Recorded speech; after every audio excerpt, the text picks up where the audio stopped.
Hello everyone. Today we are going to study about some important rules related to adjectives and adverbs. First of all, we will study about some important rules related to adjectives. Now see the first rule. What is? The comparative adjectives such as prior, junior, senior, superior, inferior, etc. are followed by to instead of than. कुछ comparative degrees के adjectives होते हैं जैसे कि prior, junior, senior, superior, inferior etcetera. ऐसे जो word होते हैं तो वो अपने साथ देन यूज नहीं करते हैं बल्कि हम टू प्रीपोजिशन यूज करते हैं। जैसे he is senior to me, यहाँ पे सीनियर यूज हुआ है तो हम यहाँ पे कंपैरेटिव डिग्री होने के बाद भी हम देन नहीं यूज करेंगे, हम यहाँ पे टू प्रीपोजिशन लगाएंगे क्योंकि सीनियर अपने साथ टू लेता है। Then again this event is prior to that, यहाँ पे भी प्रायोर वर्ड यूज हुआ है तो हम इसके संग देन नहीं यूज कर सकते हैं, we should use to. Now see the second rule. What does it say? There are some adjectives which don't admit of any comparative and superlative degree. कुछ ऐसे भी एडजेक्टिव्स होते हैं कि जिनकी कंपैरेटिव या सुपरलेटिव डिग्री नहीं होती है बल्कि such adjectives denote absolute position. ऐसे एडजेक्टिव्स जो होते हैं वो एब्सोल्यूट पोजीशन बताते हैं, एटमोस्ट पोजीशन बताते हैं, like perfect, unique, chief, absolute, complete, entire, excellent, universal, supreme etcetera. ऐसे जो होते हैं वो अपने आप में ही उनकी पोजीशन जो होती है वो एब्सोल्यूट होती है, वो इनसे ज्यादा या इनसे कोई कम नहीं हो सकता। मोर और most is not used before them, और इनके पहले, इन सब वर्ड्स के पहले हम ना तो मोर वर्ड यूज करते हैं ना तो हम मोस्ट वर्ड यूज करते हैं। Let's see the example. Happiness is the chiefest aim of mankind. Like we can not make it chiefest. Why? Because chief is already a absolute adjective. Chief जो है already अपने आप में इसकी meaning पूरी absolute है तो हम इसमें ईएसटी इसको सुपरलेटिव डिग्री नहीं बना सकते हैं. So this sentence would be incorrect. Happiness is the chief aim of mankind. हमको केवल चीफ वर्ड यूज करना है, then our sentence will be correct. Next, he did the more excellent job. We can't use the word more. यहाँ पे हम more word नहीं use कर सकते. Why we can't use? Because excellent word is used and excellent is absolute adjective. ये अपने आप में ही हायर पोजीशन इसकी सुपरलेटिव डिग्री है तो हम इसको मोर वर्ड यूज नहीं कर सकते. This sentence would be wrong. He did the excellent job. This sentence is correct. Now see the next rule.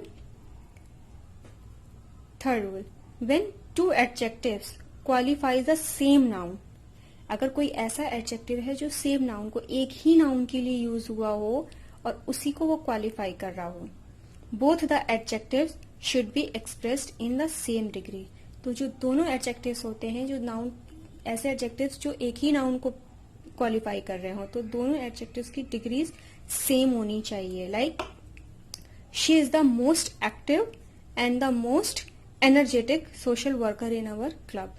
यहाँ पे एक्टिव और एनर्जेटिक दोनों ही उस शी के लिए यूज हुआ है, तो दोनों जब शी को ही क्वालिफाई कर रहे हैं तो दोनों की डिग्री भी सेम होनी चाहिए. अगर हमने एक्टिव को मोस्ट यूज किया है, मोस्ट एक्टिव, तो हमें एनर्जेटिक को भी सुपरलेटिव डिग्री में ही यूज करना होगा. दोनों की डिग्रीज, दोनों एडजेक्टिव की डिग्री सेम होनी चाहिए. Now suppose we want to use a positive degree and a comparative degree in a sentence. As I earlier said that the both degrees should be same. But if we want to use a comparative degree and a positive degree, then what should we do? We should use the appropriate comparison words with both adjectives. तो हमें उस sentence में, अगर जैसे मैंने बोला कि दोनों डिग्रीज एक सेंटेंस में, अगर दोनों एडजेक्टिव्स एक ही नाउन को क्वालिफाई कर रहे हो तो दोनों की डिग्री सेम होनी चाहिए. लेकिन अगर हम ऐसा चाहते हैं कि एक कंपैरेटिव डिग्री में हो और एक हमारी पॉजिटिव डिग्री में हो, तो हमें दोनों की जो अप्रोप्रिएट कंपैरिजन वर्ड्स होगा हमें उनको यूज करना होगा.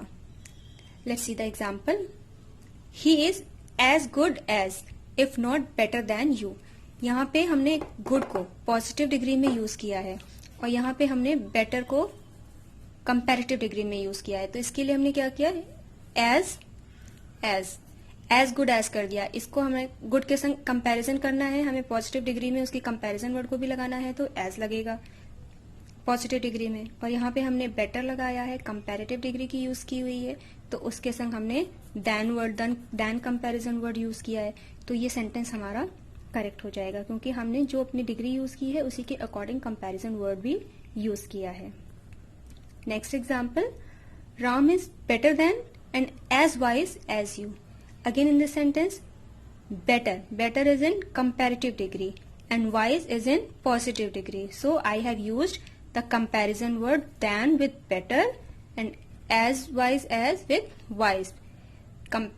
कंपैरेटिव डिग्री के जो कंपैरिजन वर्ड है वो हमने कंपैरेटिव डिग्री के संग यूज किया, और जो पॉजिटिव डिग्री के कंपैरिजन वर्ड है वो पॉजिटिव डिग्री के साथ यूज किया, तो ये सेंटेंस भी हमारे करेक्ट हो जाएंगे, अदरवाइज रॉन्ग हो जाते। Now see the fifth rule. The fifth rule says that ordinal is placed before numerical adjectives.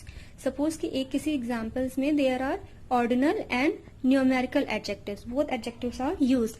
अगर किसी example में आपकी किसी sentence में दोनों adjective use हुए हों, जिसमें numerical भी हो और ordinal भी हो। Ordinal क्या होते हैं? जो position बताते हैं, जैसे first, second, last, next, और numerical तो 1, 2, 3। तो हमें ordinal को पहले रखना होता है numerical adjective के। Like, you must study the 2 first chapter of the book. इसमें क्या रॉन्ग है इस सेंटेंस में कि मैंने यहाँ पे न्यूमेरिकल एडजेक्टिव को ऑर्डिनल एडजेक्टिव के पहले रख दिया है, जो कि ये रॉन्ग है। हमें क्या, हमारा रूल कहता है कि ऑर्डिनल एडजेक्टिव जो कि फर्स्ट है उसको हमें न्यूमेरिकल के पहले रखना है। So to correct this sentence we have to put first before numerical adjective. You must study the first 2 chapters of the book, then this sentence would be correct. The sixth rule, the following adjectives cannot be used before nouns attributively, means जो ये सारे adjectives होते हैं उनको हम attributively use नहीं कर सकते। attributive adjectives वो होते हैं जो noun के पहले use होते हैं।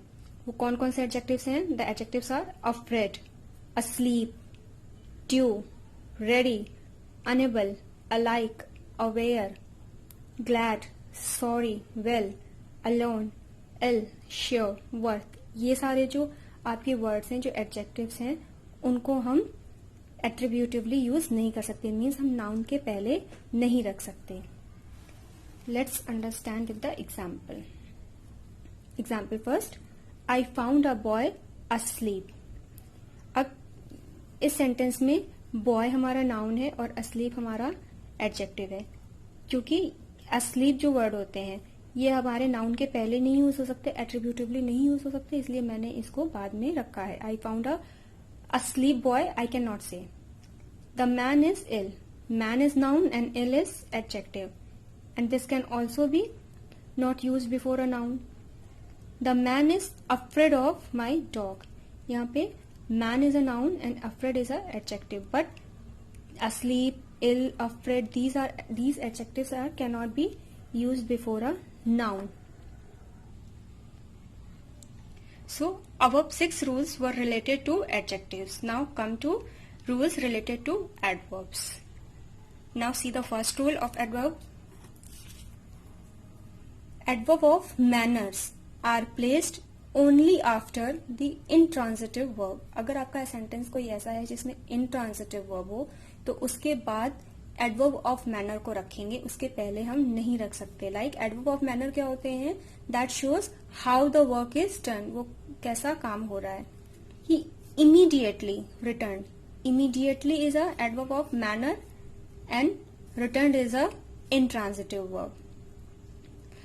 So we cannot put immediately before returned. So this sentence is wrong. He returned immediately. According to rule, he returned immediately will be the correct answer. Why? Because we have put the adverb of manner after intransitive verb. Now see the second rule. He soundly slept last night. Here again, I have used soundly before slept, so this sentence is wrong. To correct this, I have to put soundly after the word slept. So this sentence will be correct. Third example, I want to die with peacefully. What is wrong in this sentence? Let's see the rule. Preposition is not used before an adverb of manner. अगर कोई adverb of manner हमने use किया है तो उसके पहले हम कोई preposition use नहीं कर सकते. And here I have used with preposition before an adverb of manner. So this is wrong. We have to remove a preposition. I want to die peacefully. This is the correct answer, not this. Next, see the rule. What does it say? If the name of any day like Monday, Tuesday, Wednesday, Thursday, जो भी आपके दिनों के नाम होते हैं, is used after the next or last, then preposition on is not used before it.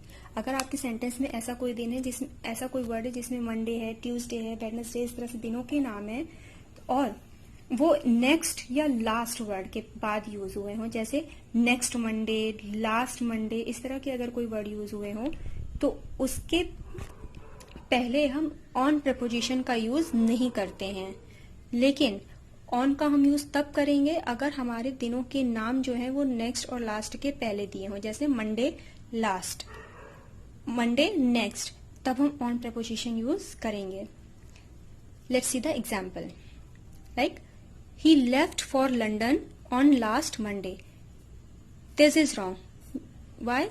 Because we cannot use on before last. He left for London last Monday. हम लोग अगर last है और उसके बाद कोई दिन का नाम है तो हम उसके पहले on preposition यूज नहीं कर सकते, वो हमारा सेंटेंस wrong हो जाएगा. तो हम we should remove on. But see the same sentence. He left for London Monday last. अब हमने अगर ये कर दिया मंडे लास्ट, हमने यहाँ पे प्रपोजिशन नहीं लगाया तो ये भी हमारा सेंटेंस गलत है. क्यों? क्योंकि अब हमारा जो दिन का नाम है वो लास्ट के पहले आ जा रहा है और अगर ऐसी कंडीशन आ रही है तो हमें प्रपोजिशन यूज करना पड़ता है. See the difference. यहाँ पे लास्ट पहले है और दिन का नाम बाद में है तो हम ऑन यूज नहीं करेंगे. लेकिन अगर आपका दिन का नाम पहले है और लास्ट या नेक्स्ट बाद में है तो हम ऑन का यूज करेंगे. तो ये बहुत ही माइनर मिस्टेक है जो कि अक्सर हमसे हो जाती है. Now see the third rule related to adverb. On is also used after the use of today, yesterday, the day before yesterday, tomorrow, the day after tomorrow.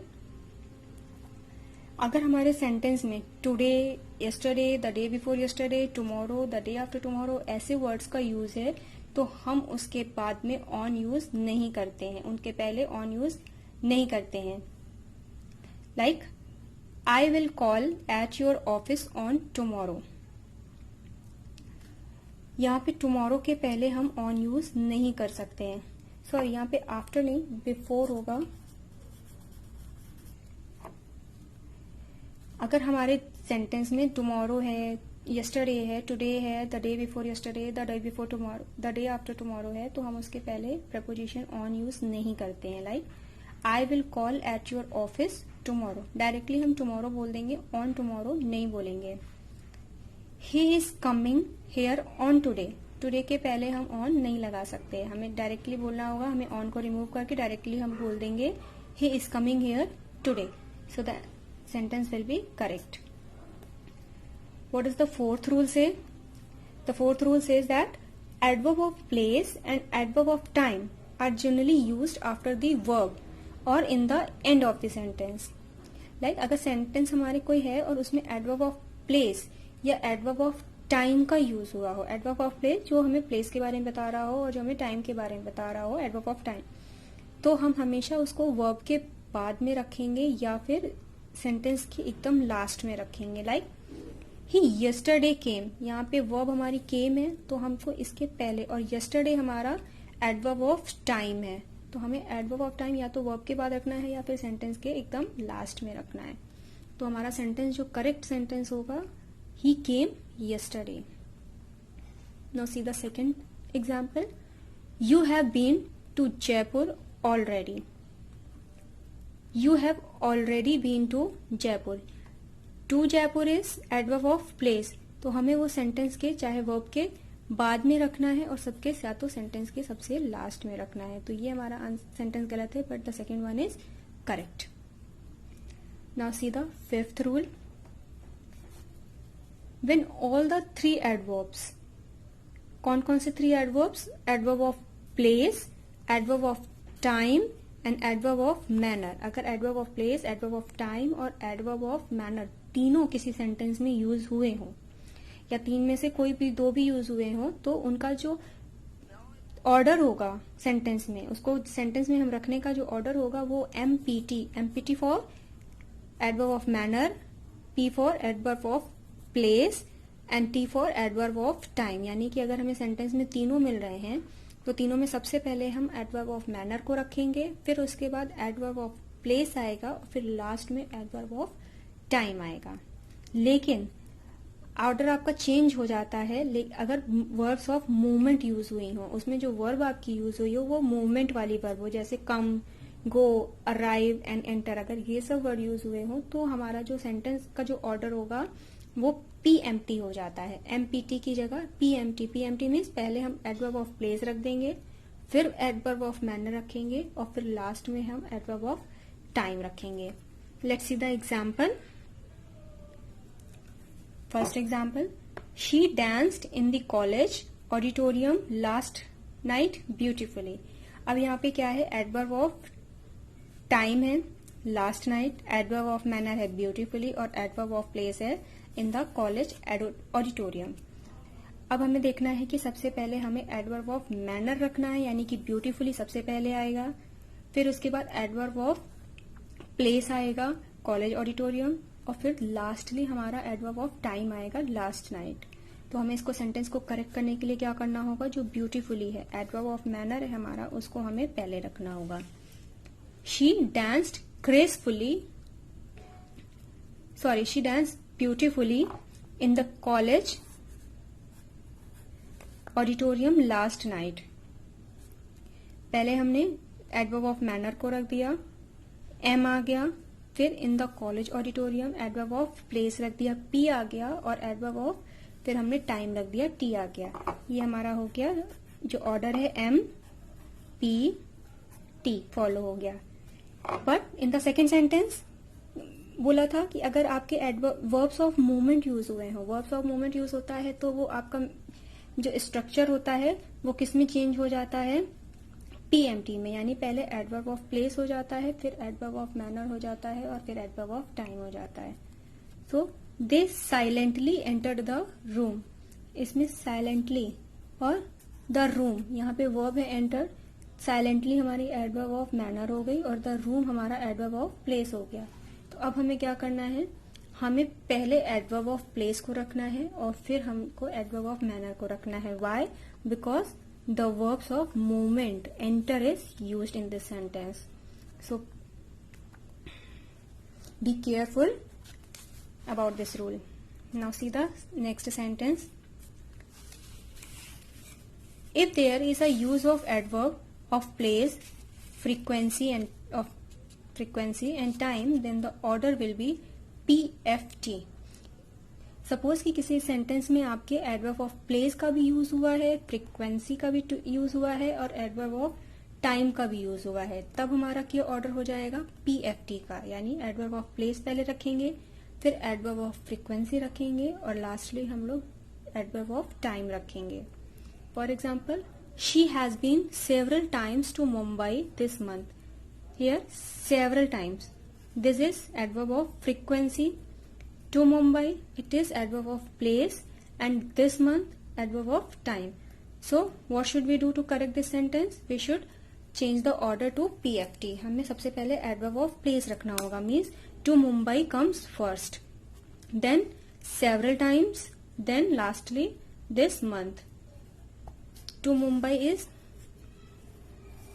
adverb of place, several time is adverb of frequency and this month adverb of time. तो हमारा order हो गया PFT, जो कि हमारे rule में भी बोल रहा था। तो ये हमारा सेंटेंस अब करेक्ट हो गया। Now see the next. Very is used before the positive degree of adjective. while much is used before the comparative degree of adjective. very और much का यूज करने में भी बहुत कंफ्यूजन होती है कि very का यूज कब करें और much का यूज कब करें. तो very का जब भी हमको यूज करना होगा तो वो पॉजिटिव डिग्री के एडजेक्टिव के साथ करेंगे, और much का जब यूज करना होगा तो वो हम कंपैरेटिव डिग्री के एडजेक्टिव के साथ यूज करेंगे. एंड वेरी मच, किसी किसी सेंटेंस में हम वेरी मच भी यूज करते हैं, तो वेरी मच का यूज हमेशा कंपैरेटिव डिग्री के एडजेक्टिव के पहले ही होता है. For example, he was much intelligent. Intelligent is positive degree, so we cannot use much, we have to use very, because very is used before the positive degree. very positive degree के संग use होता है, और हमने यहाँ पे intelligent हमारा positive degree है, तो हमें यहाँ पे मच की प्लेस पे very को यूज करना होगा. Next example, this man is very greater than I. यहाँ पे ग्रेटर कंपैरेटिव डिग्री का वर्ड है, तो इसके संग हम very यूज नहीं कर सकते. We have to use much because much is used before the comparative degree. So this man is much greater than I. The last example, this site is very much good than that. अब यहाँ पे हमारा very much का use हुआ है और good का use हुआ है, but we can't use very much with positive degree. We have to use with it comparative degree. So we have to write better in place of good. Because we have used very much. हमने very much का use किया है, तो good हम use नहीं कर सकते, क्योंकि गुड जो हमारा है वो पॉजिटिव डिग्री का वर्ड है, और हमें बेटर यूज करना पड़ेगा, क्योंकि बेटर कंपैरेटिव डिग्री का वर्ड है, और वेरी मच के संग हमेशा कंपैरेटिव डिग्री ही लगती है. So these were the rules related to adjectives and adverbs, and in the next video I will tell you about the preposition. Thanks for watching.